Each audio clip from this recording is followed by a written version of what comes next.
So this is your spinach bed, right? Yeah, correct. And there was a tunnel over it all winter? Right, right. Spinach is the most winter hardy crop, and it would survive without a tunnel, but I did have a tunnel over this. And it's sad that we're only looking at it today, because when I took the tunnel off a week ago, I harvested, it was looking amazing, but the rabbits have gotten to it since then. The rabbits are super bad in this neighborhood. They really I are. have terrible trouble. We don't have deer as No, bad, but right. rabbits are Oh, really bad. I know, Yeah, so yeah. frustrating. So yeah, I moved the tunnel over to here because that's where I planted my first planting of salad mix, and I wanted to warm the soil for that crop. And also, I put the tunnel over it about a week and a half before I seeded my salad, so that I could warm the soil and get any weeds that might germinate to germinate, and then so I hoed it right before seeding. Okay, so you warmed it up, cleaned Yep, it up, and, yep. then you seeded after Which that. we'll look at next. But Right. yeah, So what's next for the spinach here? yeah, I need to keep the rabbits from eating it. Right. So,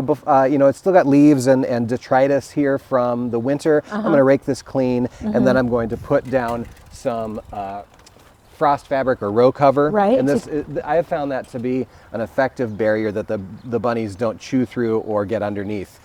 Do you just need to put it on at night, or do you leave it on? You can leave it on all day, and that's You no can problem. leave it on all day at this Okay. time of the year. Right. If it was warmer out, then I would